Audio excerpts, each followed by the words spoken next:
We live in a world ruled by tyranny, where knowledge is suppressed and ignorance is glorified. A world where propaganda and misinformation travel the airways at the speed of lies. But in the midst of the violence and chaos, a great awakening is taking place. And as the media empires continue to collapse, a new network is forming. A network of truth, a network of courage, a network of awareness. Peace and greetings. You are now tuned into the Network of Awareness podcast radio station, where we examine current events, politics, health, finance, and topics of cultural relevance in America and throughout the world, while bringing you insightful interviews with guests that will both educate and inspire you. And now, your host of the Network of Awareness podcast radio station, ORRA the Informationalist.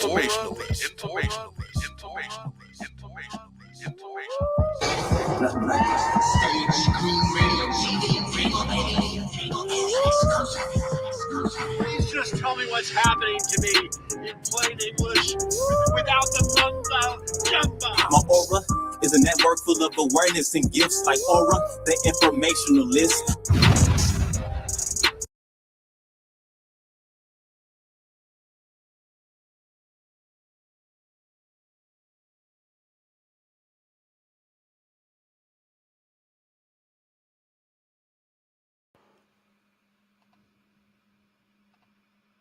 And we're having technical difficulties, folks. Oh, man. This is insane. All right.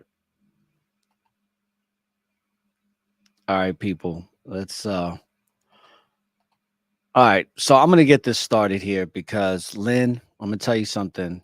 Welcome to the Network of Awareness, folks.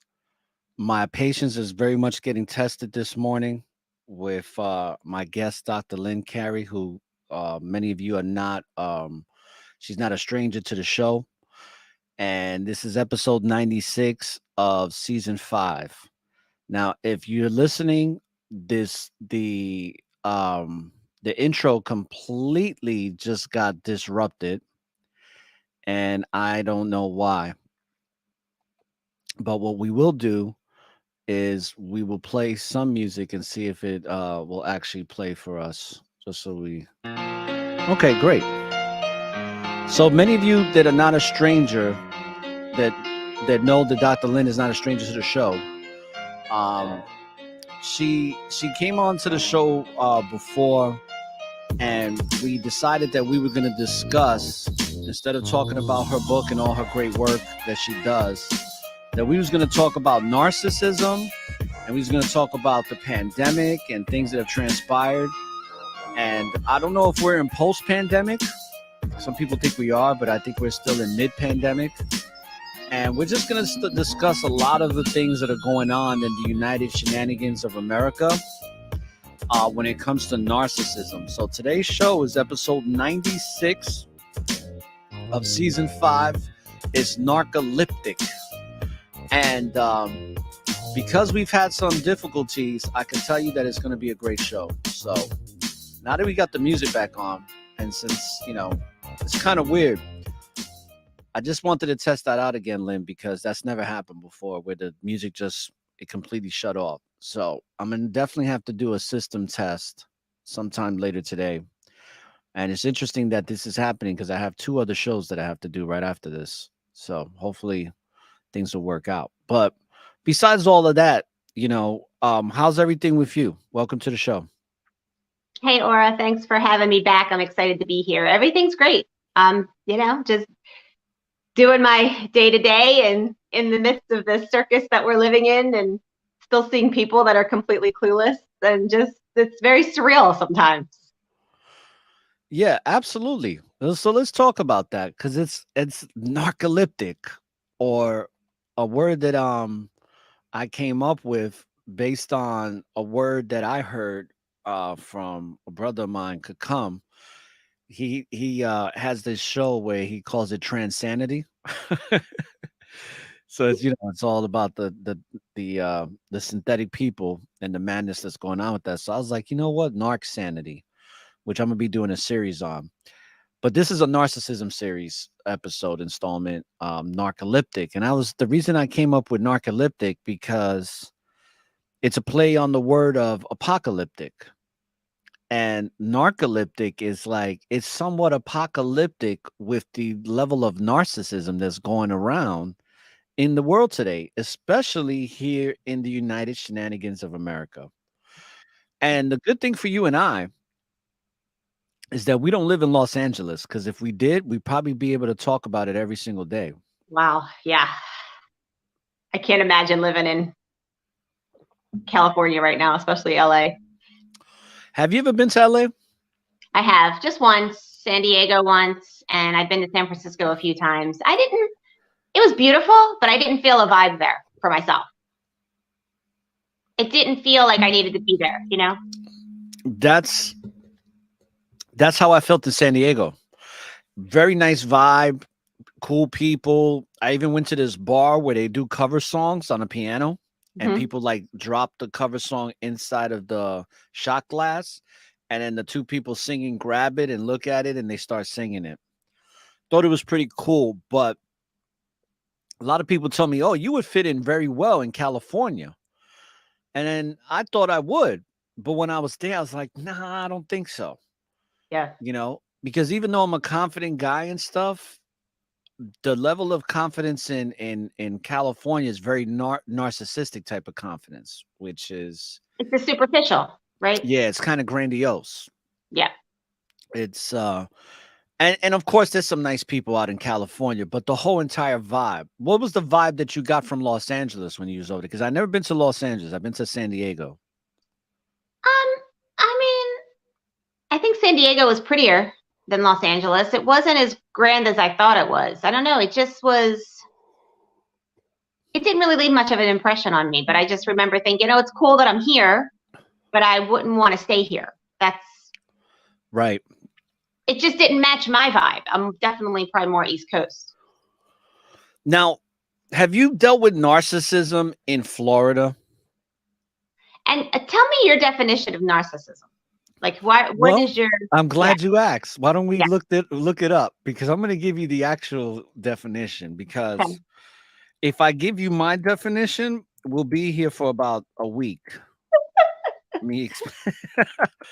If I explain to you the definition of narcissism and my experiences, but narcissism, it's a noun. It's excessive interest in or admiration of oneself and one's physical appearance. Selfishness involving a sense of entitlement, a lack of empathy, and a need for admiration as characterizing a personality type. Self-centeredness arising from failure to distinguish the self from external objects, either in very young babies or as a feature of mental disorder. What are the 9 traits of narcissism? Sense of self-importance, preoccupation with power, beauty, or success, entitled, can only be around people who are important or special, interpersonally exploitative for their own gain. That's a huge one. Arrogant, lack of empathy, must be admired. That's in a nutshell what a lot of narcissism is. And then it fits a spectrum of personality types. So it says that a disorder in which a person has an inflated sense of self-importance. Narcissistic personality disorder is found more commonly in men. The cause is unknown, but likely involves a combination of genetic and environmental factors. Symptoms include an excessive need for admiration, disregard for others' feelings, an inability to handle any criticism, and a sense of entitlement. That is a very key paragraph right there. The disorder needs to be diagnosed by a professional. Treatment involves talk therapy, but the talk therapy really doesn't work for most. So basically, like, Lynn, I can tell you this, that a narcissist is a person who's experienced trauma like you and I have, like most people have. But unlike you and I, they haven't they never got a chance or never took the opportunity to resolve the trauma that they experience in a positive way to overcome it and move on with their life and gain understanding from it that can give them a more sense of empathy moving forward. So what narcissists do is they have a deep, deep, and I mean when I'm talking about deep like the abyss sense of insecurity. And because of that trauma that they experience from the sense of insecurity that they now have built up, they're on attack mode. Their whole thing is to seek and destroy and to gain from what they destroy. So they take the energy from what they're seeking and then gain it and then try to destroy that very thing that they got the energy from. And the more that they do that, the more they feel better and complete about themselves. But it still stems from a deep sense of insecurity. So they're just lying to themselves. And I hope that that answers the question. Yeah, no, but part of it, I was like, okay, so that's about half the world population that you were talking, like some of it. And I guess it's like another form of addiction. Yes. And what they are is they're addicted to validation. From They're external yes. reasons. Yeah, because they don't feel good about themselves, but they do some of the most wicked shit that you can possibly imagine to people, especially when they're in relationships like marriages or boyfriend and girlfriend. They will do the if they're your partner, they will do you dirty. They'll cheat on you. That's a big thing with them. They're cheaters. They'll sleep with multiple people and not have a care in the world about it. They just keep doing it and doing it and doing it. What else? They have this grandiose sense of self where they really think they're more important than they really are. And the third one too that's really big is that they can't take constructive criticism or counsel. So anything that you try to tell them that's going to help them to improve their lives, they're just like, oh, whatever. You don't know what the hell you're talking about. You know? Yeah, and usually they blame the other person. They turn it around and it's always that person's fault. And they're good at talking because they make you think you have the problem when you're done.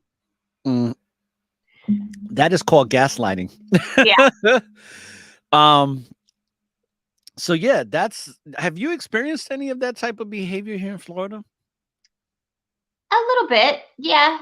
In fact, there was probably one I was working with in the truth movement who kind of screwed me over a little bit. And so I've seen it. I can't say overall. I mean, I don't know. Maybe my vibe is getting better because I feel like I'm lining up with better people. Of course, my circle has become a lot smaller too. I lost a lot of people after the lockdowns because they all thought I was nuts and they didn't want anything to do with me. And I wouldn't stop speaking the truth. That's God working through you, though. You know that, right? That's God filling up your spirit with that Holy Spirit of understanding of what's going on. I could not talk about it. I didn't care what I lost. I thought, if I don't speak up, we're going to lose everything. Right. See, now this is what's what I'm about to tell you right now. This is what's crazy. What I just read before, it says it's more likely in men, right? It's been like that for centuries. But now in this microwave, modern technology age, social media age, blah, blah, blah, the increase in women being narcissistic is overwhelming statistically. So before it used to be like, I think the numbers were like 1 out of every 5 women. Now it's more like 3 out of 5 women are narcissistic, which is insane. I was going to say maybe it was higher in men too, because men aren't allowed to be emotional or in touch with their emotions. And I think anytime you're not allowed to be in touch with your emotions, it causes all kinds of havoc. Lynn, let's give you a round of applause for that, because that's some great insight. Did you just figure that out? Because it's very true. Exactly for that reason. So let's give Lynn a round of applause. No, you're right. You're right. And a lot of people are trying to break that now, and which is good. A lot of men are educating younger men to be in tune with their emotions. Doesn't make you weak. It actually strengthens you. Your You know, emotions are your power. That's your PowerPoint. right. It doesn't mean you're a pussy if you cry. You know No. what I mean? It doesn't mean that. It means that you are in touch with your emotions and you have empathy. You feel things. You can feel the pain of others. Narcissists, they can't feel the pain of others because they're so egoically driven. They don't give a shit about your feelings at all. It doesn't mean anything to them. The only time your feelings matter is when it has something to do with they're trying to gain from you. So they'll be empathetic, but it's a freaking Oscar winning performance. You know, I've talked about it many times with my ex where she made it seem like she gave a shit, but it was only to lure me in to make me start giving a shit again. And then once I caught on to it, I played the game and then I just hit her with the bomb at the end. Like, nah, not happening, you know? And they hate it. They're like reason why I call it narcoleptic too is because we are in the days of revelations. We are in these end times that the Bible talks about. And in these end times, wickedness is rising. Wickedness is rising to levels that are only talked about in the days of antiquity. So it's like when you think about Sodom and Gomorrah and Babylon and all the stuff that was going on in those days, we're reenacting that, so to speak. Like those days are coming back all over again. So history's repeating itself and it's going to come to that point. I don't know if the proper word is crescendo or climactic point where everything is going to shift. Like So, a critical mass. We're going to reach a critical mass and it's going to change over. right, Yeah. right. Critical mass. Absolutely. So let's go back to what you and I discussed briefly in the pandemic. So this is a conversation I was having with someone not too long ago. I said, I want to get your thoughts on this, Lynn. I feel like when the pandemic first hit, back when we went on lockdown, especially in March of 2020, and this is what I think. I can't prove this to be true, but I feel it on an energetic level. I think we went through a time warp. I think that we went into a whole different dimension of living from the moment that this came into our existence. The moment it was introduced, it was like we were living here as a society globally. And then it was just like zoop. And we went into this like wormhole portal. And we wound up on this side. And then everything changed. And nothing's been the same. Nothing's been the same with anything. Even especially like with this inflation thing, it's kind of like the food went from bad over here. The food wasn't that great, but then it went from being bad to being extremely unedible. Right? It's just like, oh shit, we can't even eat the food because it literally could kill us in one bite. Like that's what I feel like now. And then also too, people, like you really got to see how people really are not who they think they are, who they say they are. They're really just full of shit. And you got to see that. I got to see that a lot with my family. I got to see with my family, like, you're full of shit. Like, I love you, but I need to love you at a distance. Like, I can't even be around you anymore. And I know you went through that too. So, what do you think about what I just brought up right now? About You're that 100%, you're 100% on. In fact, my son and I call it BC, before COVID. Oh, what that was before it hit. Like we all kind of still mourn what our lives were because our lives were so turned upside down. It was like the first 3 years in Miami and the second 3 years in Miami were night and day, and not in a good way. You know, it was really, we lost everything we built, and it's still been a challenge for me to get back. You know, I've been scrambling to get back to a new plan because it just kind of wiped out everything I did, wiped out all the people. And we call it BC because we'll see a picture, like if like a memory comes up on Facebook and it'll say like January of 2020. I'm like, oh, BC. We didn't know it was coming, did we? You know, like that's how we still feel when we see that. Right. It's crazy. And I went through, when you're talking about family, I had already did a major purge when I went from Delaware to Miami, like, because I really needed to purge myself of my whole life before. And that was still necessary. Like, I look at that and like, that was definitely necessary for me. I wouldn't change that. And then those first 3 years in Miami, my heart was so full. Like, it really gave me what I was looking for. Like, it was bigger than I could have imagined. But then I lost, it just got wiped out. Like, it's just so surreal, like, thinking about it. And then I observe people and I'm like, some of these people it's like they never went through anything. Like, life just kept going on, like nothing happened. Right. And I think, how the hell? Like, I don't get it. I knew from the minute they locked us down, I was freaking the freak out because I'm like, oh my God, the New World Order is here. Like, we are screwed. Like, concentration camps are next.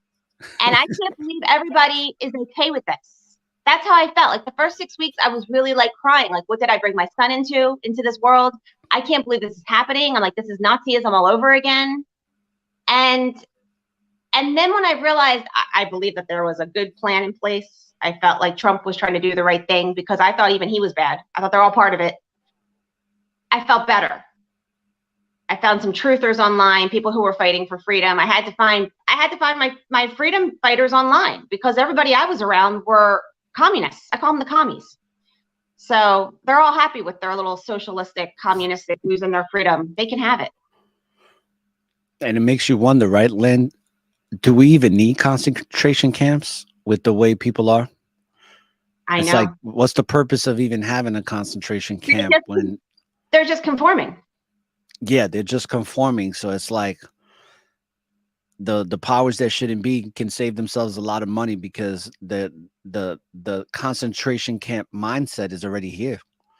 There's concentration camps as we're speaking all over this world, and then especially in this country. It's just like one thing that I was thinking about last week. I wanted to binge watch some documentaries that I haven't been able to watch. And sometimes I like to watch sports documentaries.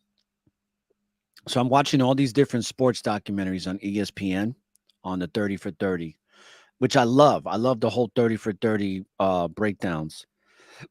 So as I'm watching it, my intuition kicks in and I'm like, when you see how people react to sports and how much they are into it, and it's very tribal and it's very narcissistic to a certain degree because it's like my team is better than yours, and it's like people really believe that this is their team. Like, I used to think that the New York Giants was my team. It's like I'm wearing their jersey. It's like that's my team, and it's like it's not my freaking team. Like, but in my mind, you believe that. And I was looking at all these different documentaries, and from 1996, 1980 something, 2002, whatever.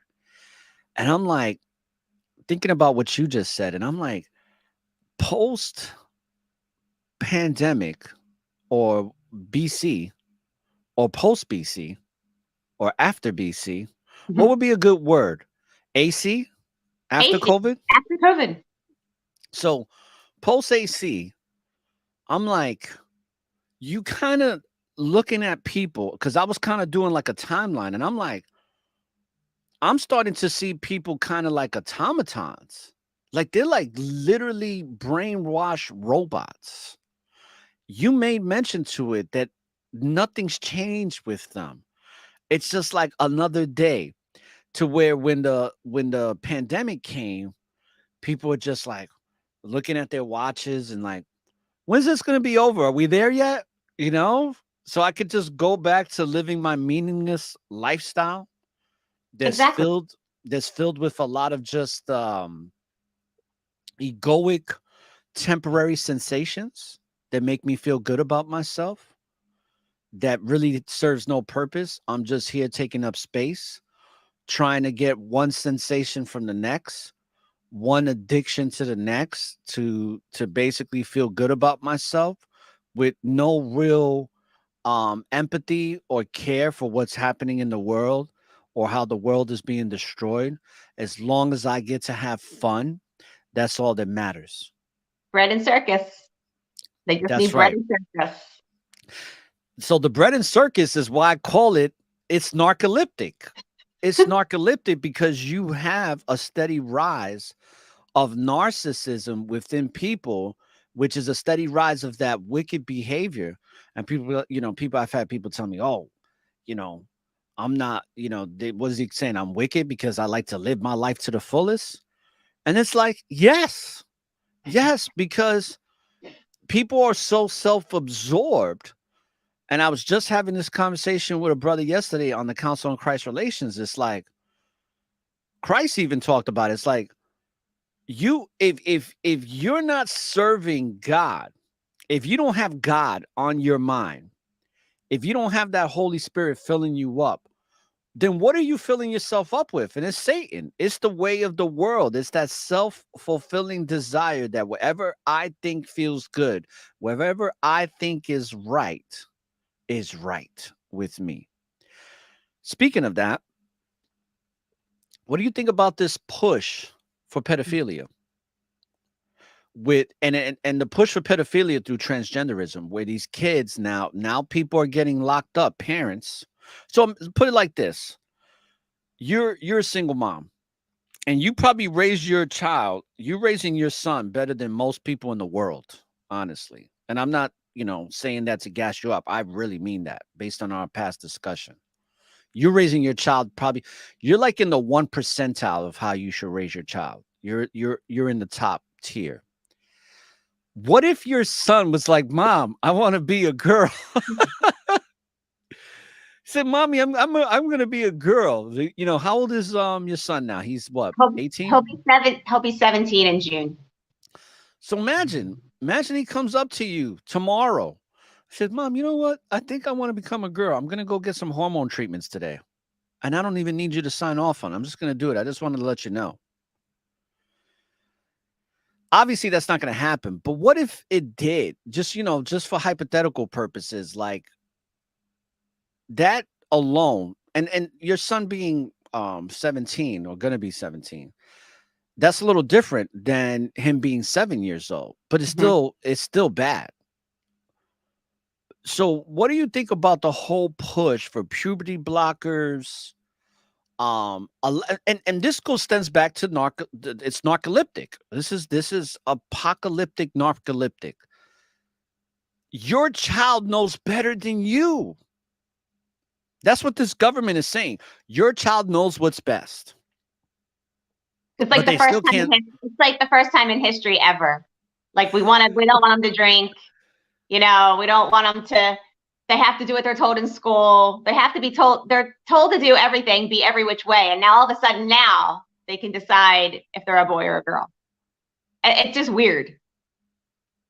So you have to realize, like, even before BC, my eyes were opened in 1993 when I discovered chiropractic, right? Like, okay, there's another way. Thank God, because I was like, where the hell am I living up till that point?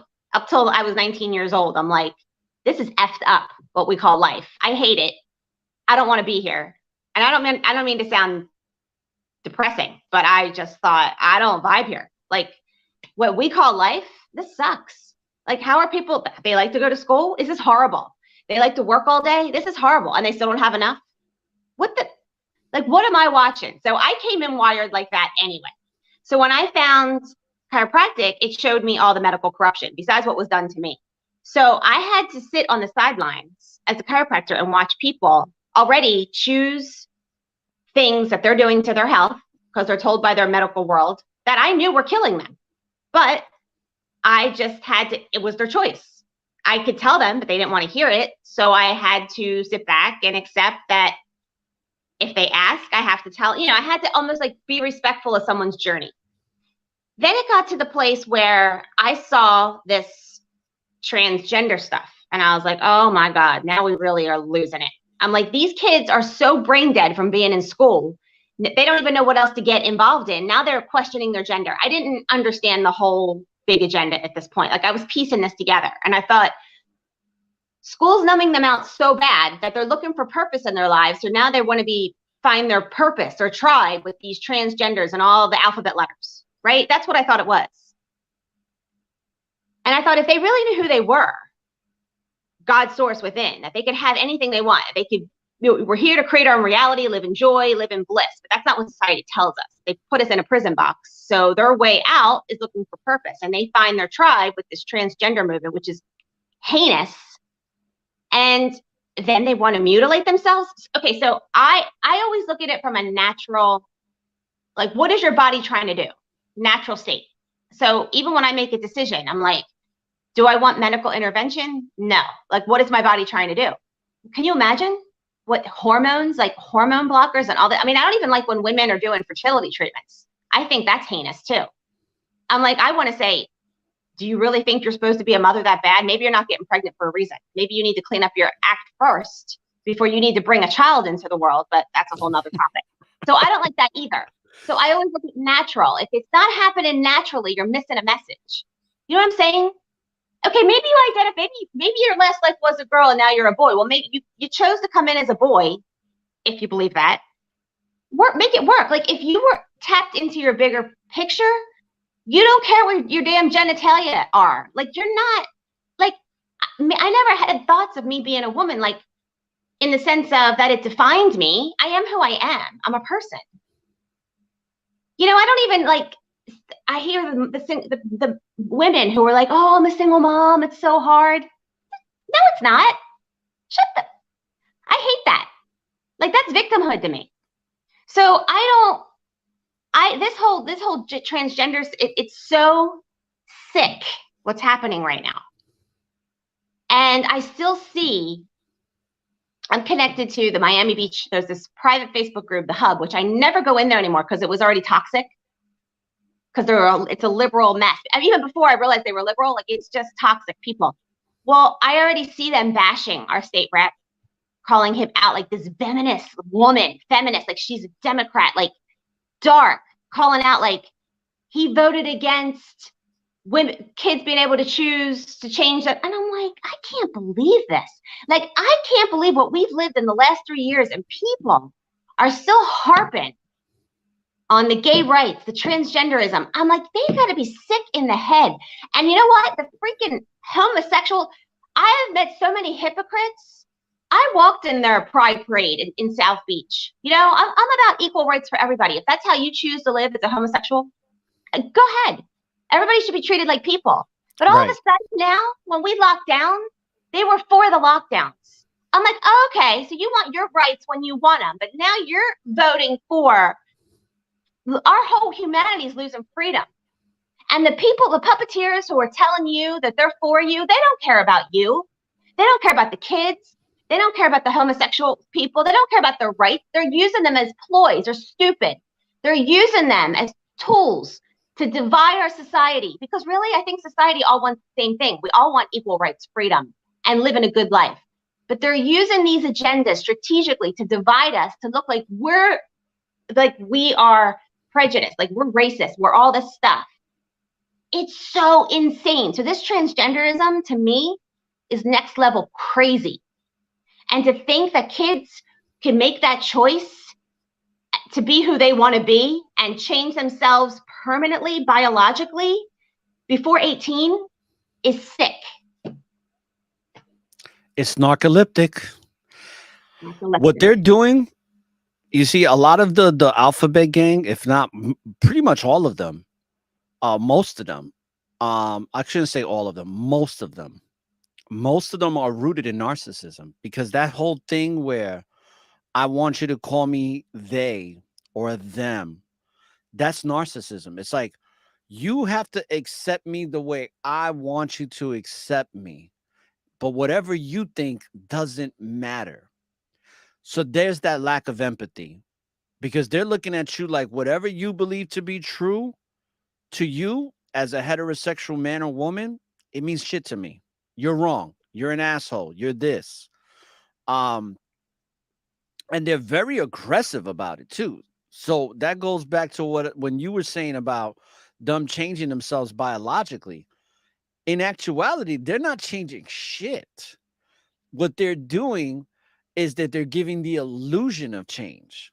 But biologically, they're still a man. You're not a woman. There's I wish I could share this clip, but I'm not going to share it from TikTok because I'll probably get flagged for it. But there's this tranny, or should I say this synthetic person, that's a man, okay? Just a man. And he's like, honey, I get a period. He's like, transgenders get periods. I get my period. I have a cycle. And it's like, this is a man with broad ass shoulders, a mustache. Okay, it has all this, makeup on and got the different color rainbow hair, but literally trying to make an argument on camera that he gets a period. And it's like, this is where the narcissism kicks in, because most of the people see, narcissism is a personality disorder. It's a mental disorder. It's a mental disorder that stems from severe trauma that the person didn't handle well, that went the opposite direction on how you're supposed to deal with trauma, because we all experience some form of trauma. Even somebody that's raised up in a positive household is going to go through trauma, maybe not in that household, but outside of the household, because we live in a toxic environment. So, like for me, example, right? I'll give you an example about me. Technically, if I was a piece of shit and I didn't handle my trauma properly, as an adult, I would hate black and brown people. I would think black and brown people are the biggest piece of shits of the world. Why? Because the people that have done me the most dirty have been black and so-called black and brown people. I'm just using that for understanding purposes of how people see the world and how we've been conditioned socially. That's what I should be thinking right now.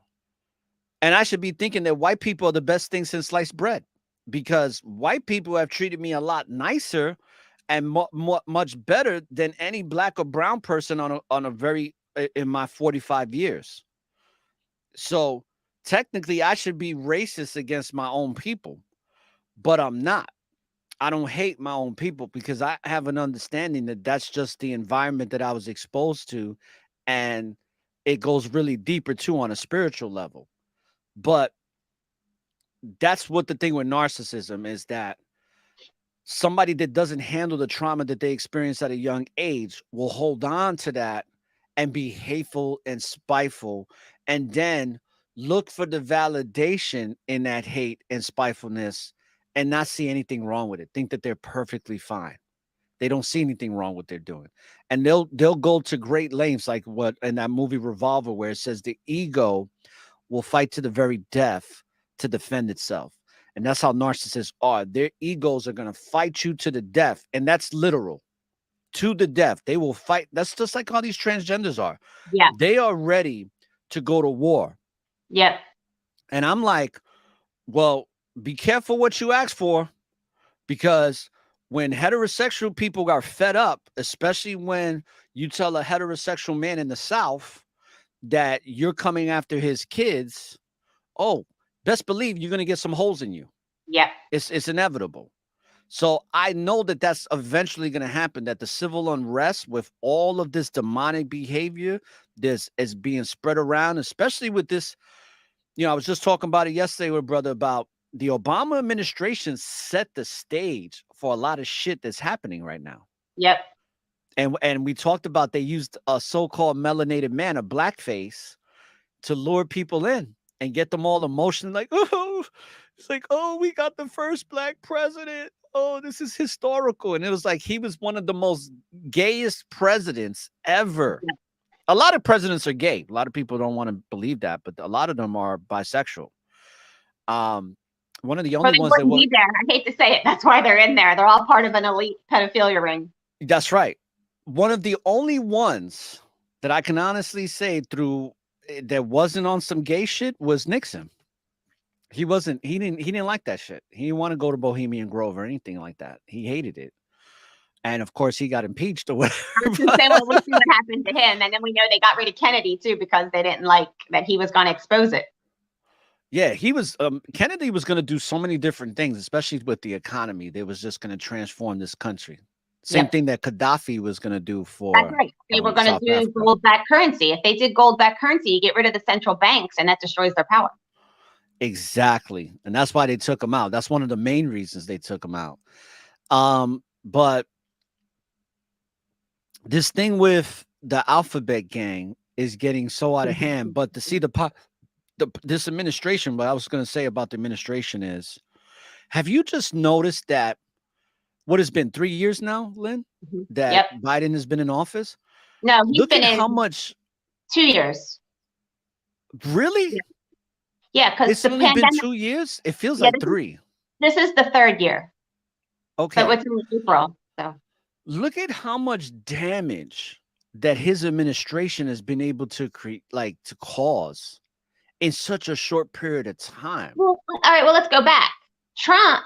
It was already on this spin for years. For the last 50 years, we were heading down this way. Things were Right. bad before Trump came in. Trump just tried to dam up what was coming.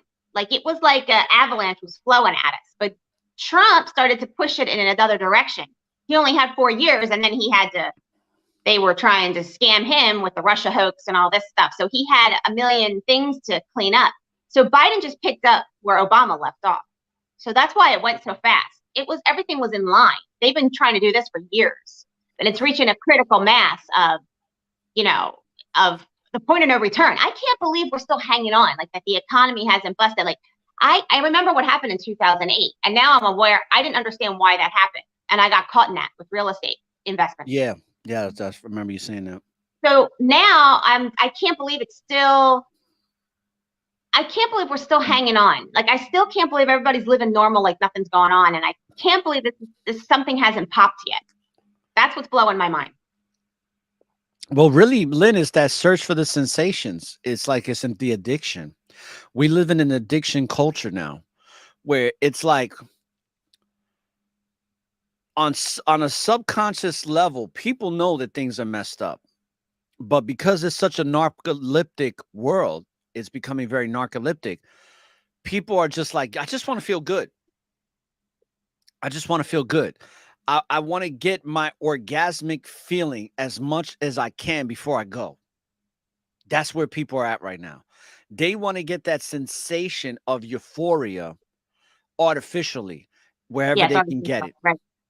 Especially think about it with the foods.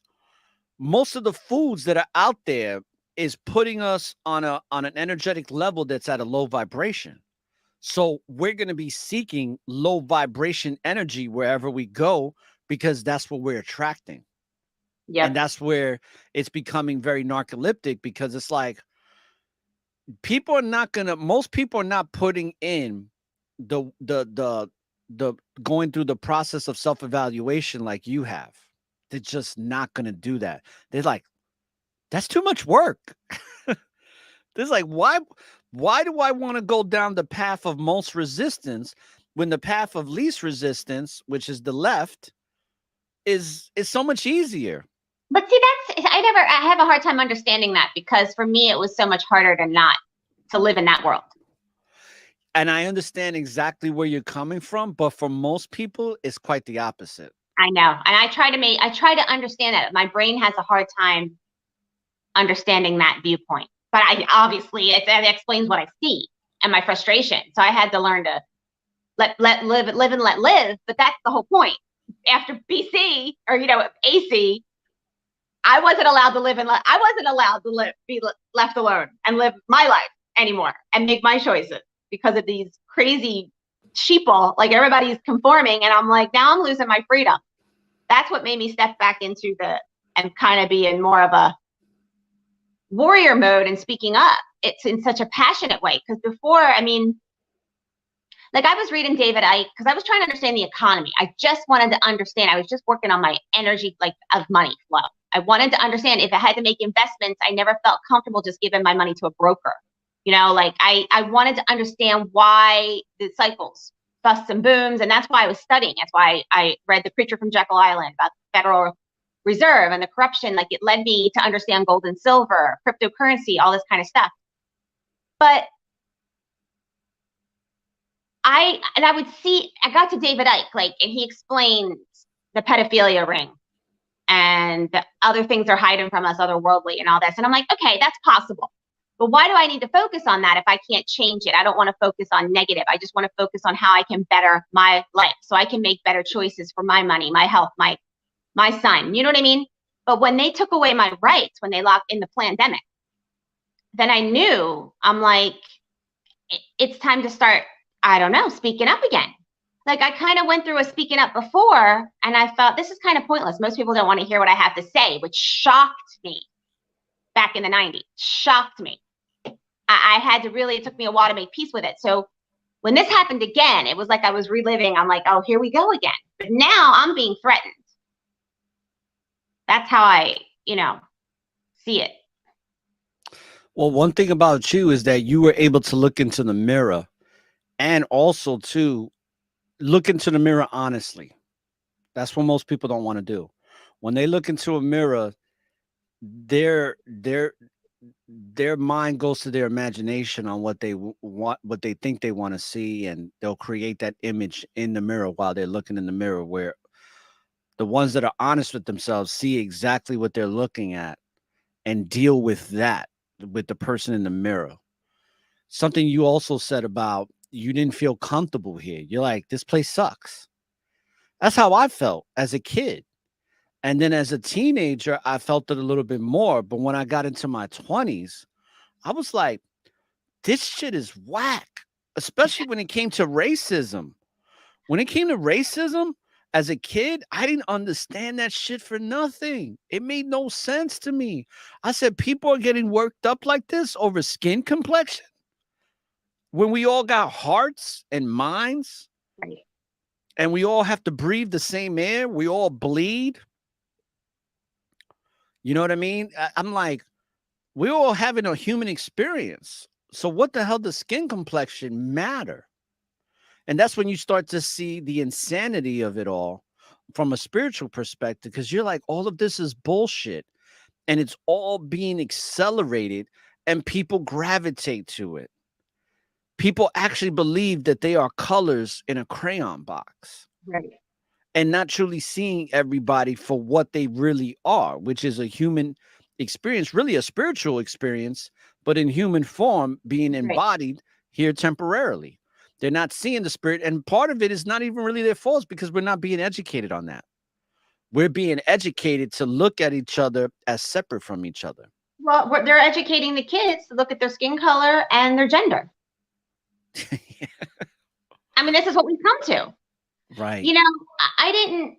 It almost takes my breath away, how crazy. I mean, there's a couple of things that came up. I'm thinking of my son before in BC, he would say, he was on the internet, and he goes, I think even though he's half Dominican, but he looks very white. I guess he says, I feel like I am being prejudiced against because I'm a white male. And I said to him, oh, don't buy into the crap. That crap's been around forever, the feminist stuff, the racist stuff. I'm like, they have their groups. That's where they find their purpose, but just, you don't have to live there. AC, like, I tell him, I'm sorry. I didn't realize that was how strong the agenda, and it's an actual agenda. It's not just a group that formed and had an opinion. Like, this is being puppeteered. So you picked up on that. The second thing was, he's always been homeschooled, but I always gave him choice. He decided to go to school. And when he was in school for that year and a half in third grade, he would come back with math. And it was just basic math, like adding and subtracting. And it would be like, explain why 2 + 2 is whatever it is. And I'm thinking to myself, what the hell? I'm like, he's not learning how to add these numbers together. This is weird. And then I saw that they took out the cursive. So I'm like, well, How do you sign your name? Because I was working on cursive with him before he went. And I'm thinking, that's weird. I'm like, this is weird. I'm like, okay, this is proven to me that you really don't need school. Like, I already think you don't need school. It does you no good except destroys your psyche. But now I'm like, this is next level. And I didn't realize that's the communist stuff. Like, it was Common Core. That was part of the New World Order agenda. And of course, don't sign your name, because you're not going to own anything and be happy. I mean, it all fits in. And this was 2014 when he was, I mean, that takes my breath away to see that. Like, to think about how these steps have been in place to guide society right into living in one big concentration camp, and they're happy. And it also leads to like how the alphabet gang, their lifestyle, what you just talked about, the way they're educating when they got rid of cursive. If you think about it from a very deep perspective, a deep level of introspection, you would look at it and say, you know what, they're dumbing us down, which is quite obvious, right?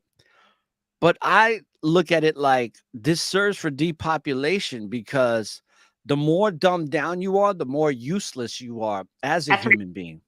That's right.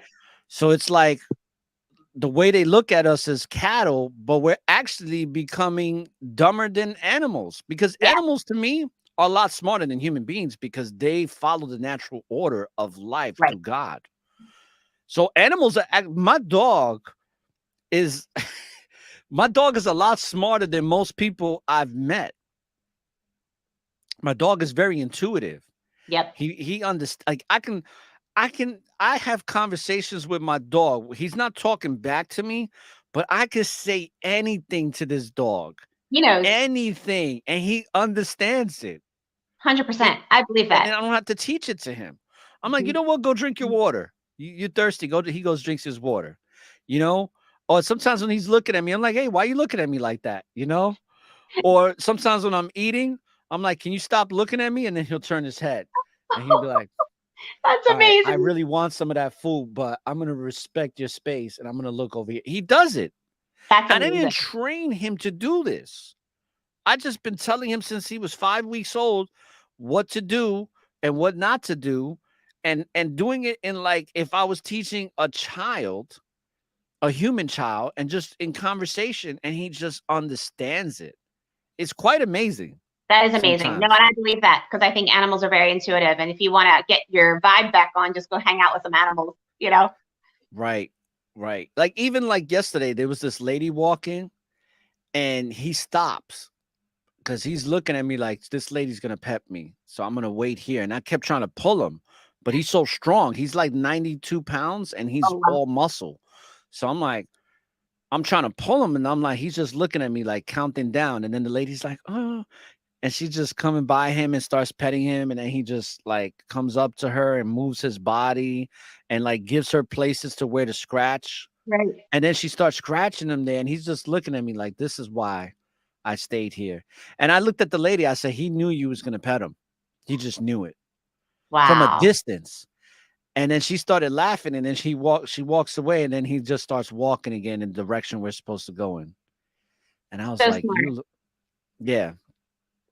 The thing is, too, that's another thing. Well, speaking about the animals, the destruction with the ecosystem. Matter of fact, speaking on that, what do you think about these derailments and all of this toxic fumes that are going up in the air? Because in Ohio, it's bad. It's bad. A lot of those people had to evacuate, and some of them can't. So they're actually getting sick. There's people that are getting all these different types of rashes on their body and Yes, the skin body's trying conditions. to clear the poison. Yeah. What do you think about that? Because we have one here in Florida, right? We have Yeah. these explosions at the plastic plants. They wanna disrupt the supply chain so that they can come in and fix it. They always create the problem so government can come in to fix it and look like the savior. So people keep asking for more government. But if you get to the bottom line, too much government has caused all our problems. This is why we're in this shit show that we're living in right now. Right. But people keep screaming for government to fix it. We need more government. We need more, because these people are so victimized. That's the whole thing with socialism. They think they can't take care of themselves, that Big Brother's got to come in and fix it for them. It goes against every natural law. But I think it's another false flag. They're doing it on purpose because they want to disrupt this and they want to cause the havoc. Well, it creates fear, supply chain issues, toxins in the air. It's all part of their depopulation agenda. Right.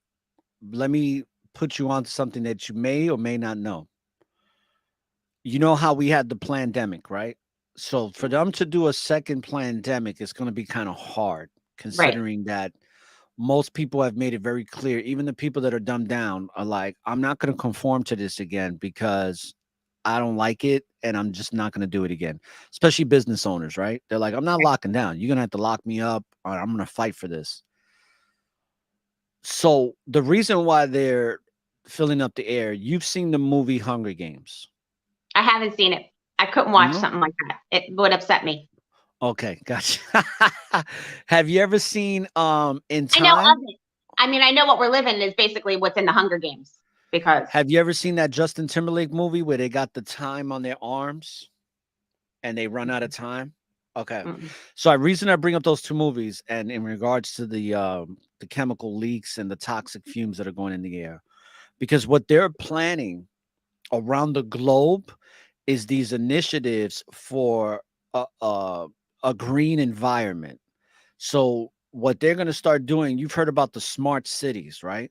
Oh, yeah. So what they want to do is they want to consolidate people into these smart cities. Well, what better way to do it that if certain areas of the land are inhabitable due to the toxic air? Makes sense. Totally makes sense. And I'll tell you, it's hard. I was at a meeting in Miami, and they're trying to do the smart city going south of Miami, all south Miami-Dade County. And it looks really, I see how elusive it is, because it can be very easily translated into, if we weren't aware of the agenda, how easy this is going to make traffic better. Everybody's going to be connected to this road. Everybody, you know, technology is going to be smoother. It's a smart city, right? Everything's going to be like upgraded. But you know, that's how they come in. Then that means the government owns all the land. They have control of the grid. Right. You see? And people don't have power over where they live anymore. But they don't say it like that. It's very, right. And this is, I mean, I've been really, because I've been involved in the county, I see how things are working. Can I share an experience I had with the Republican Party? So I'm not a party person. I think they're corrupt on both sides. Republicans and Democrats, they're both shit. All of it. I was independent my whole life. I, on some level, knew that the presidential or the elections were rigged. I kind of did it as, I used to at least go vote for the president because I thought, I don't know, I already felt like an outcast of society. I didn't do anything. And I thought, let me at least try to, what could it hurt? I thought it was rigged, not to the level of evil that it is. So that really didn't shock me. So now I'm like, I saw the one strategy is if Republicans, we got more, because of Trump, we have people who are more America first now, constitutional conscious, you know what I mean, waking up. But we can't go in as a third party because you get nowhere, right? Everybody who's been independent, you get overshadowed by the two, because the two parties are so big. So we have to infiltrate the Republican side. That's basically what Trump did. That's why he chose one side. So there's a group of us who've been working on election integrity. Then we decided we need to get into the Republican Executive Committee, which is members of each district in the county that represent our district. They meet like every other month. So I got in as my rep for Miami Beach, and I went to the meeting in March, and we were just asking. There was a group of us, the most of us who are like aware of the agenda, and then we call them the rhinos, the establishment Republicans. We were just asking, can we see a list of what, they will never give us a list, which is kind of weird, right? They won't give us a list to see what districts in Miami-Dade County have open seats so that we can bring in people. Isn't normal, like Republicans, isn't it normal that you want to recruit people to your party? Right. Well, they don't want to show us the list of what seats are available. And this has been an ongoing issue. So we finally had it to the critical mass where we wanted to vote on getting this list and asking, why haven't you given us the list? We're not asking a lot. Half the room got up and walked out. And I didn't understand what was happening. They walked out, and I thought, well, it was kind of towards the end of the night. I'm like, maybe they had to leave, but it was like I could see a deliberate got up. But people were leaving before, got up and walked out. And then when we adjourned the meeting, I went outside. They were all standing outside the door of the ballroom. They didn't leave for the night. And I go, what the freak is happening?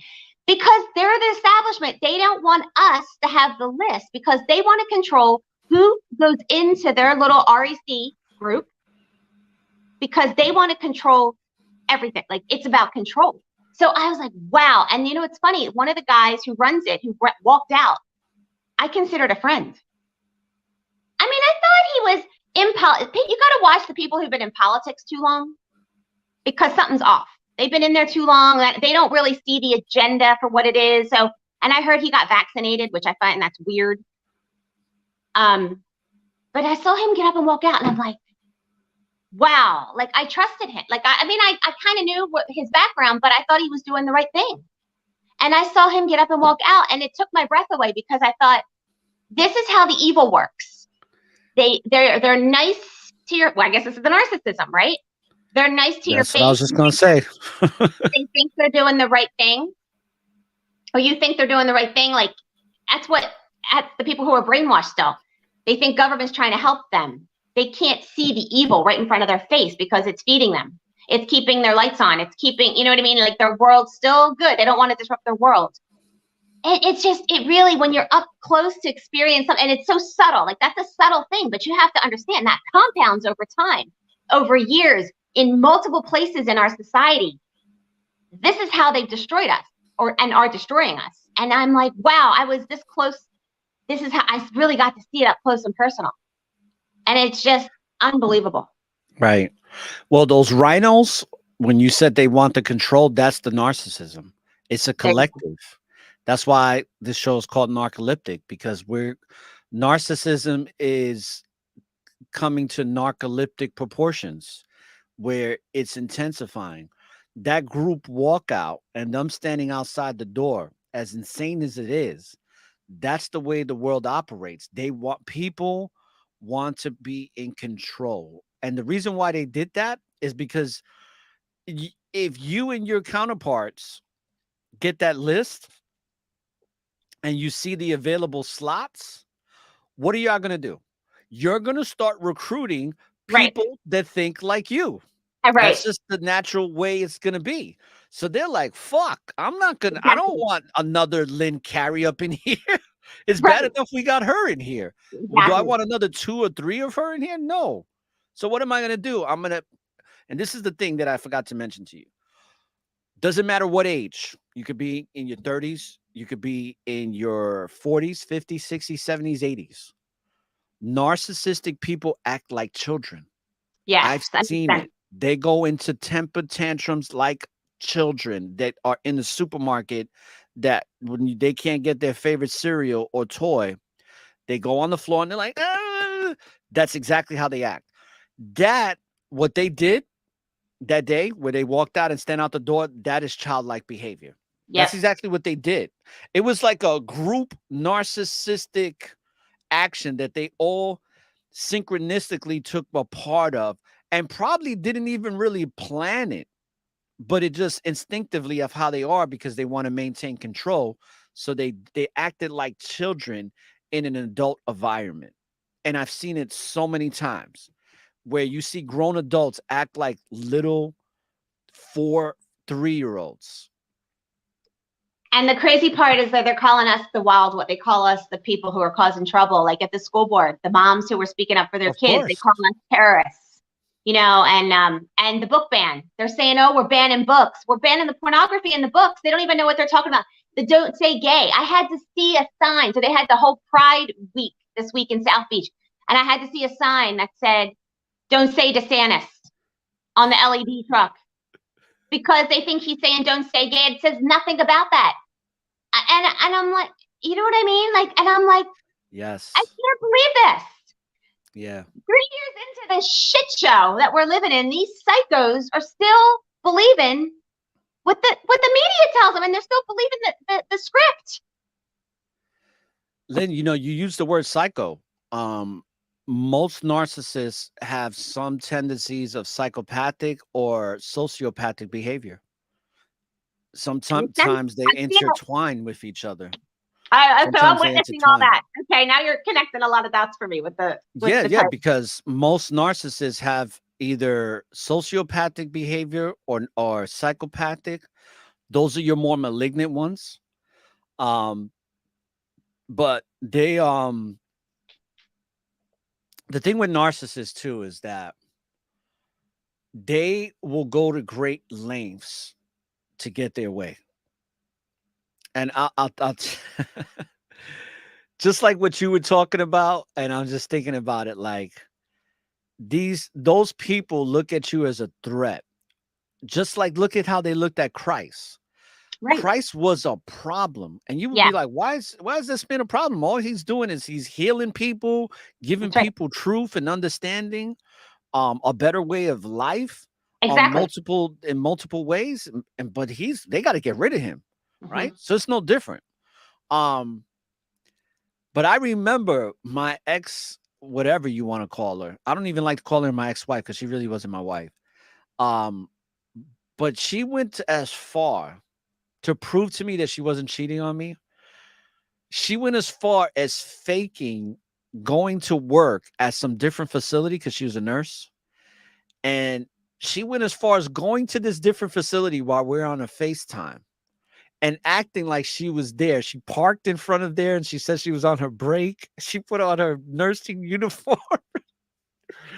Then she Wow. told me that she didn't want to go back in because she had an injury from a patient that was like being rough with her, that she tried, something happened where the patient was rough, and when they try to retain him or whatever, they try to hold him down, she got hurt because he was pretty big man and blah blah blah. So she's like, I need to go to the ER. And I was like, well, then go, and I'm like, what are you waiting for? And I'm like, don't you have to tell the supervisor and, like that you have to leave? And she went through this whole thing. And then she actually went to the hospital and went to the ER and admitted herself and was feeling, it was crazy. And I was like, I'm saying to myself, this is how far she's going to go to protect her lies. So think about that. Imagine if you have a group of people like that are in a community, that are in a, like in your situation where they're sitting on a board or a party to make decisions collectively or together. How deep is that narcissism going to go? It's bad enough with one person. But when you have 10, 15 people all vibrating on that same energetic, toxic level, it's bad.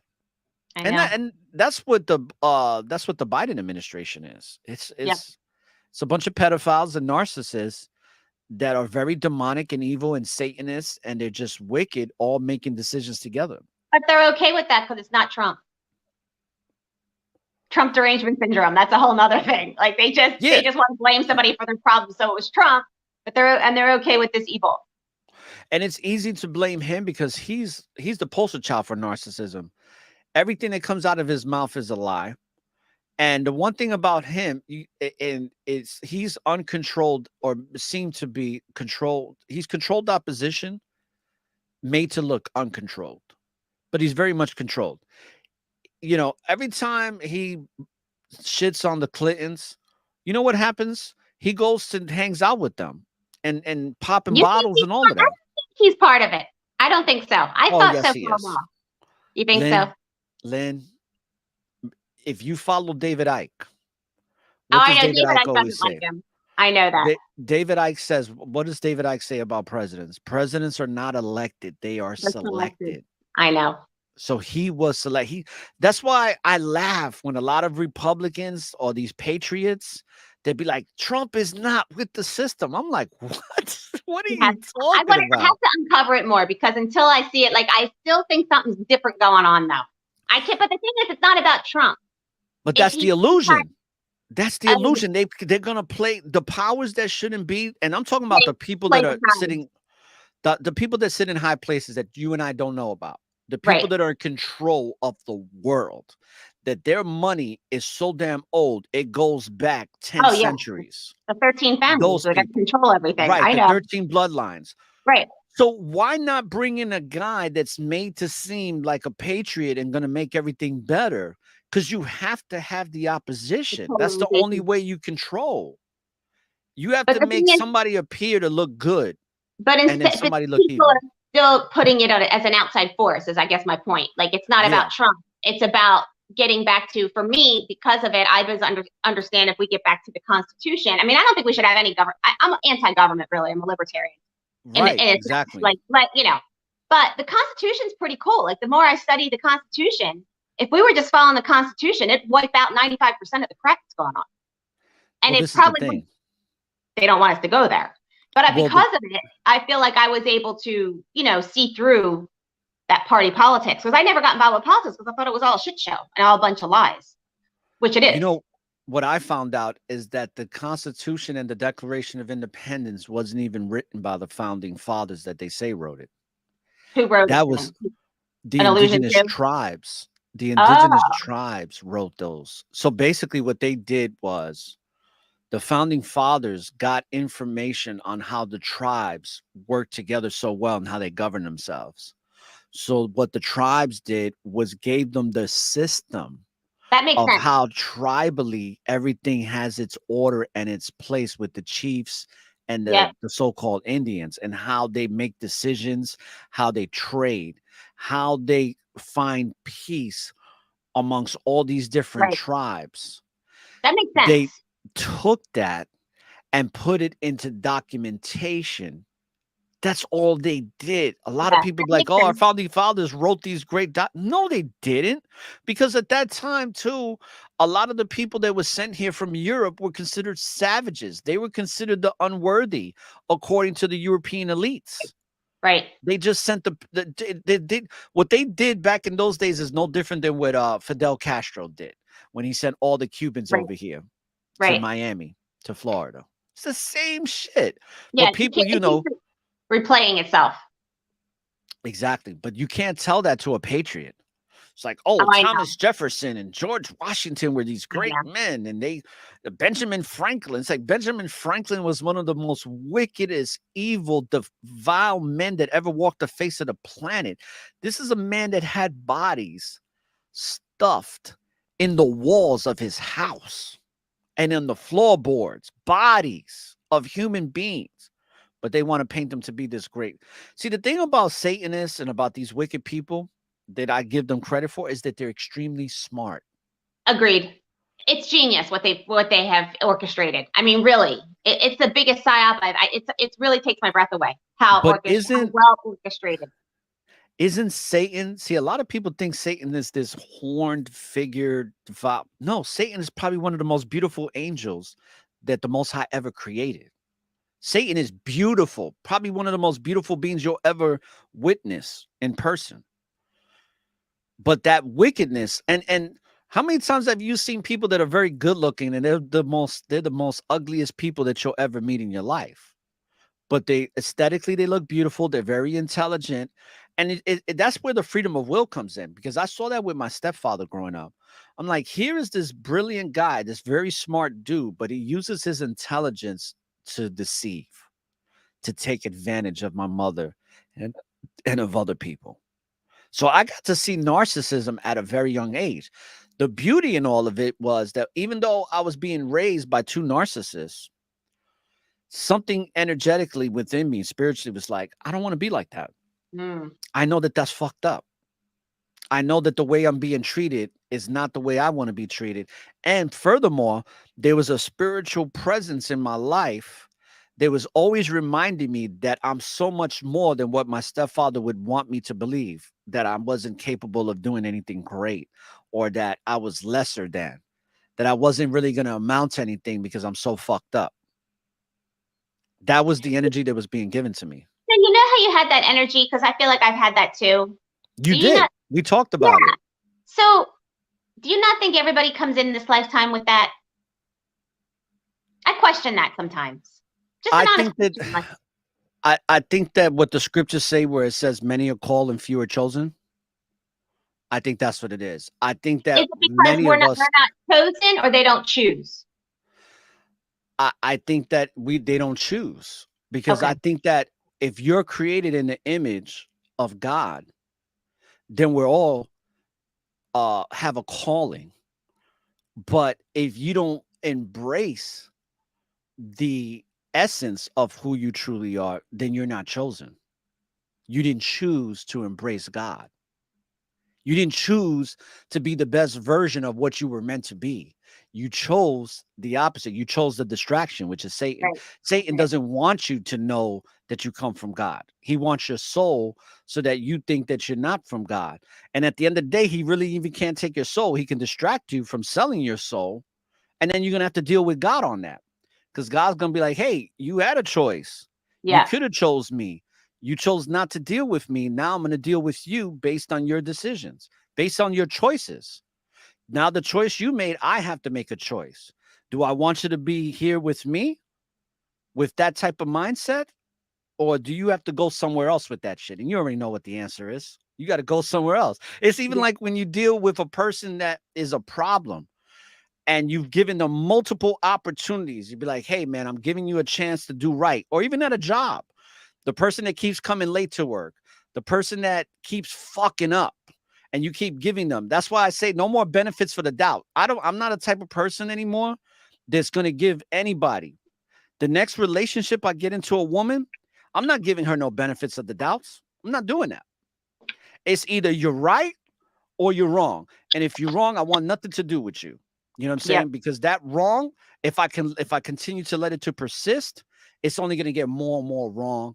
And then I'm going to start to be wrong for allowing that energy to come into my life. Totally. It's one of the biggest lessons I learned in the beginning of last year. I mean, I learned that lesson in some of the most hardest ways possible, but I'm grateful I learned that lesson because it's like most of the time, and it's not all because people do repent, people do change their ways, but it's starting to become because it's so narcoleptic these days. It's very far and in between now. Where it's like nowadays, the person that gets constructive criticism doesn't want it. It's like in one ear and out the other. It's like, no, I'm going to continue being a piece of shit. I'm pretty cool with this. I don't care what you think. And that's where you have to be like, I can't deal with you no more. I'm currently in a situation like that where I gave somebody some advice and stuff like that, and they didn't want to listen to me. And, you know, I made it very clear. I'm not going to be around this person like that. I don't care what anybody thinks. It's like this person is not going to interrupt my peace of mind in trying to serve God. Yeah, I can have compassion at a distance. When that person's ready to get their shit together, then they can be in my presence. Because to be in my presence, you better come righteous. Because that's how I'm approaching you. And I understand that we have to be forgiving, but to what extent? Right? It's like you don't want to listen. And because you don't want to listen, how many freaking chances I'm going to give you? I got to just keep giving you more and more chances. Well, I can give you a chance from a distance. No, we get confused because then we think that as us putting up our boundaries or walking away is being unkind, but it's not. It's the best thing you can do at that point. Exactly. Because we are being kind by doing that. Because I can make the choice to be just like you and try to tear you down for making me feel the way I feel when you're around me. That's right. But I know it's a you problem. Like my friend Billy says, it's not a you problem, it's a them problem. Right. So if it's a them problem, let them, and it's funny, I was like dumb with the pronouns. I know. Let them be with them. Let them that like them. Those people that like those types of people, let them be around that type of energy and see how long they like to be around people that are just like them. And maybe then they can repent and come to the understanding that, hey, if you come to this side, you better come correct. And if you don't come correct, you better be able to take some freaking correction. Because if you can't take no fucking correction, get the fuck out of here. Period. Yep. That's my mindset now. It's like, I don't have time for the bullshit. But that's the best place to be. That's when you're in your power. I believe in a divine way. Absolutely. Absolutely. It's like enough is enough. You know what I'm saying? Especially when you give them chances. Especially when it's like, okay, this is what's going on. Fix it. You know what I'm saying? Not for me. Fix it for yourself. Yeah. Fix it for the divine heavenly energy that created you to be what you were meant to be to serve. Do it for that reason. You know? But when they don't want to listen to that, it's like, what else can you do? That's when you just got to be like, hey, keep that shit over there. You know? It's like somebody that doesn't take a bath. and they're in the room with you. They're stinking up the room. Right. And it's like, how much can I tolerate that stench before I have to say, get the fuck out the room, like, and spray the Lysol everywhere, right? Right. And I'm very passionate about this, and I know some people may disagree with that, because I know some people are like, oh, you got to give them a chance. It's like, well, how many fucking chances are they gonna Yeah, get? you can. Yeah, there's a point where there's no more chances. Exactly. Because I know for me, there's people that are waiting for me to fuck up. That's how it's been all my life. People just wait for any little error that I make. So they'd be like, oh, look at you, you're a piece of shit. You know, it's like, and they're just waiting for that. And because I've experienced that so much in my life, I'm just like, no. Especially those types of people, I'm like, no. I'm gonna respect you. I'm gonna have compassion for you, but it's gonna be at a distance. Yeah. Because if you get too close to me, I'm gonna wind up having to hurt you. I'm gonna have to do something that's gonna take me out of that positive energetic level that I'm very secure with, and that's what matters to me. My whole thing right now is to serve the Most High. Period. How can I be the best version of what the Most High wants me to be, so that those fruits of the Spirit can come out to me on exponential levels? If there's something that disrupts that, it doesn't mean that it's wicked, but it also means that it can't exist within this environment, because the energetic level that it's vibrating on doesn't match. And I was just going to say, that's beautifully said. That's the only way we can shift this shit show we're living in, is by all of us raising our consciousness and getting in alignment with our source. But we have to do the inner work on ourselves. That's what we're talking about. But that's the core of everything, that has to happen. And hopefully when we raise our own vibration, then we don't attract, or we're less exposed to people who aren't doing that. I mean, we could, and even if we are exposed to it, it doesn't bother us as much, and I do believe on some level, because I don't see how this is all going to work unless it just has a massive shift. I feel like we are kind of in two parallel realities right now. I mean, the divide is so strong. It's almost like we're going through a new way of life, and these other people are going to be left behind. And I'm ready to leave them behind. So I'm done. I'm done playing this game, but I'm thinking, but we have to get to a point where they're either not bothering us anymore, or we shift the whole thing. And that's what the scriptures talks about. That's why it's so important to be in the way, in the life of how Christ was, because that's how you shift yourself. That's why when the scriptures say, I'm the way and the life, it's like, that is the way. That is the only way. There's no other way. Any other way is going to keep you left behind in that energetic shift. It just doesn't work. It just doesn't. And another thing too is like, and we're going to be wrapping it up, because I know we said until 11. So I want to make sure we stay within the time frame. Is that I think that people are going to have such a wake-up call when they leave their bodies, meaning when they die. And they're going to be like, holy shit. And it's going to be too late.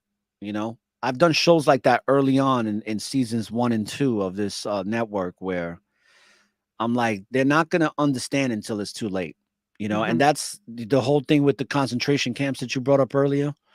There's going to be people that when those concentration FEMA camps come, they're going to be like, oh shit. Lynn was trying to tell me about this, or so-and-so was trying to tell me about this, and I didn't listen. And at that point, it's not going to matter, because it's like, you didn't listen. So these are the consequences of the choices that you made. And that's why I love that sentence. Have you ever read As a Man Thinketh by James Allen?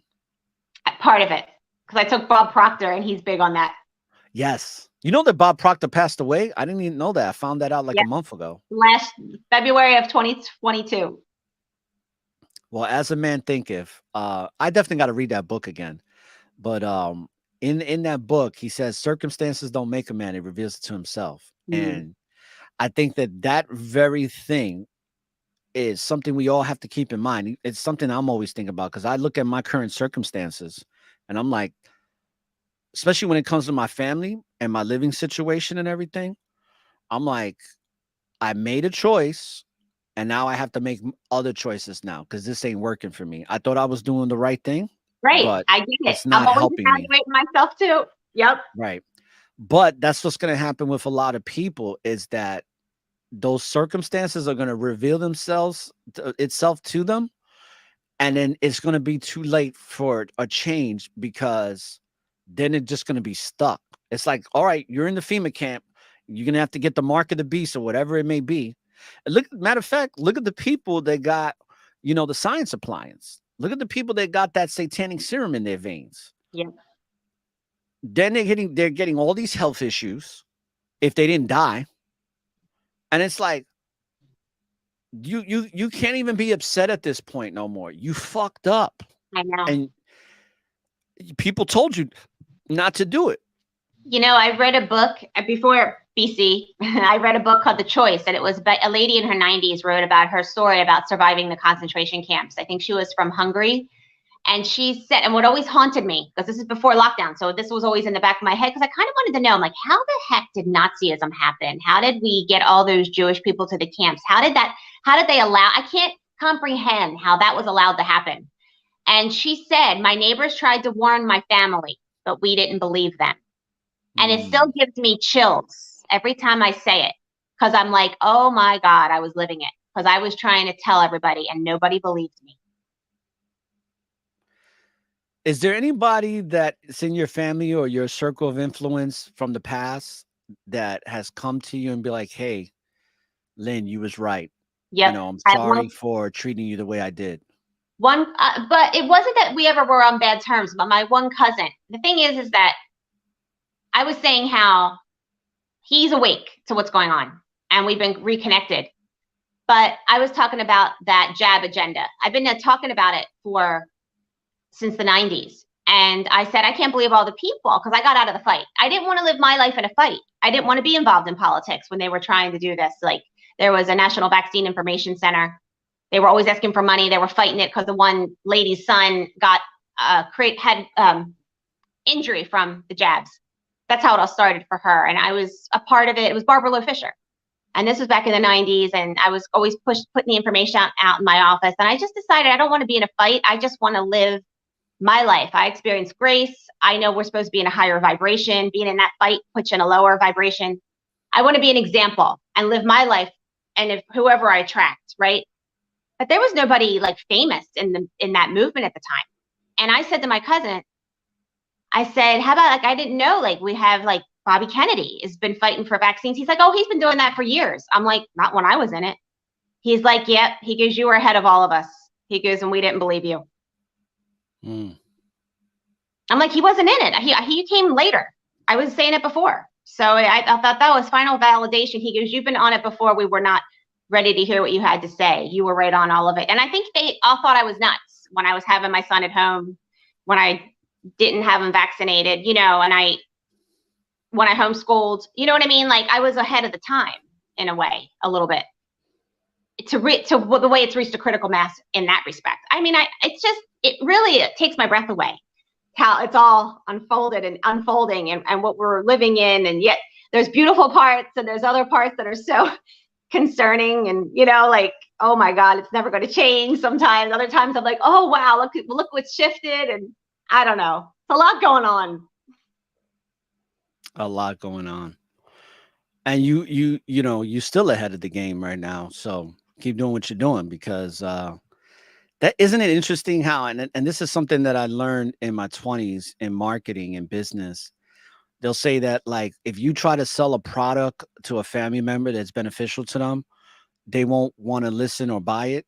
But if somebody else they don't know comes to them with that same product, they'll be like, oh, this is great. All the time. Right. Yeah. And that's what happened with you. It's like your cousin had to hear it from somebody else that he respects or whatever, or looks up to or admires. And it's like, oh, I'm gonna listen. Oh, it's real. Now it's like, oh, but that's what my cousin was telling me the whole time. And I thought it was bullshit. Now it's like, no, it's real. And that goes back to people looking in the mirror. It's like being honest with themselves. Most people want to bullshit themselves. They want to bullshit themselves throughout their entire physical existence here in this body, where it's like they don't really want to take that time to look at themselves and their experiences honestly. They're looking for the next sensation that can put them in a state of delusion, because the delusion is euphoric. It's dopamine. It's a drug. It's like, I just want to feel good. If I could just feel good every second of the day. That's why you got people that look forward to the weekend. Oh yeah. I don't do that no more. I used to Me be either. like that. I'm like, I know. fuck that. I'm looking forward to waking up in the morning. That's right. That's it. And what can I create in this day, in this moment? You don't live In on this that. moment, right? Mhm. I look forward to the present moment of every moment. That's Yes. how I live my life now. And it's Yep. exciting. It's Yeah. exciting because even when it's not exciting, it's still exciting because But, I'm like, I'm in a here's the state of thing. peace. Yes. And that's what I tell people. If you can get through your negative emotions and not be so afraid to face yourself in the mirror, it's not going to consume you. You're actually going to be set free. And then you're going to be able to live your life from that place of grace, peace, bliss, because you're still going to have challenges, but now it's not as scary. And now it's a little bit, it's a game. It's like fun. Oh, I'm going to have an awakening from this experience. Or how am I going to see, I'm going to learn something through this experience. It's going to bring me to the next thing that I need. And you have to have contrast in order to create. So, that's the thing. Like, people are afraid to go through their pain, but that's where the liberation is. Absolutely. Well, Lynn, I know you got to go. So before you go, any parting words or anything you want to mention for the people that are going to be listening to this episode? I guess leave it at that. Don't be afraid to go through your pain, because you're going to find your grace state. And that's what we're all looking for. Everything you think you're searching for is just to find that God place within, that God source within. And that's when life becomes magical. And that's how we're going to Absolutely. shift this stuff. That's how we raise the consciousness, and we can start creating heaven on earth. Absolutely. I was thinking about how we was going through that. I was going through the emotions with the beginning of this podcast, and not being. I didn't get to put the artwork up, right? Because it just wasn't. No matter what method I try to get the artwork to save on the computer, it just wasn't working. And after this episode is now complete, I'm like, I know why. It's like the way you work through that struggle too is you have to understand. And I remember Robert Riopel, he's my very first guest from Podmatch, said everything happens for a reason, and that reason is there to serve you. So the reason that things weren't working out is there to serve you. That's how you work through the pain. You Absolutely. understand that the pain is there to serve you for something greater that's not as bad as you think it is. It's just the process that you have to go through in order to get there. And if you can find peace and patience with that, then you're good. You'll work through it. You'll work Well through the said. shortcomings and the transgressions and all that other stuff that is so temporary, to where you can find that peace within the struggles. What the scriptures talks about, that long suffering, that we endure is for a reason. That's what makes you chosen too. As much as you and I don't feel comfortable on this planet, we're still here for a reason. That's right. That's right. And it's for us to serve at a greater level for others, to be an example of that No, beautiful I agree. divine light. My greatest challenges have also given me my greatest awakenings. And it's made you a great example of that divine light, that divine wisdom that we were created from, that we come from, that image. So thank you for coming on to the show, and peace and blessings to you. And I'm going to end the show here. Let me Thank you so much. I enjoyed every minute. Yeah, and I'm going to have you come back Let's do it. for season 6. But Love what it. I'm going to do is I'm going to wait a while before I put season 6 out, because Yep. I'm actually going to probably end season 5 tonight. Okay. If everything works out how it's supposed to, because I'm going to put 3 more episodes that I've already recorded out.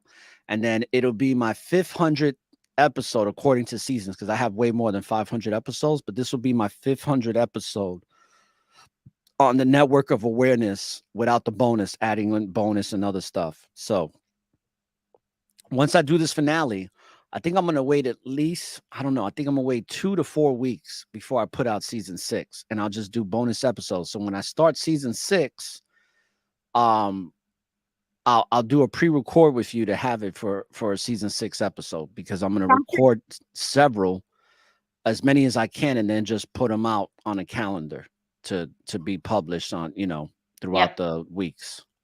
Love it. I'll look forward to it. All right. So thank you for coming on, and enjoy the rest of your day. And I am going to do a quick outro here. All right. So, brothers and sisters, I hope that this episode gave you great edification, great substance.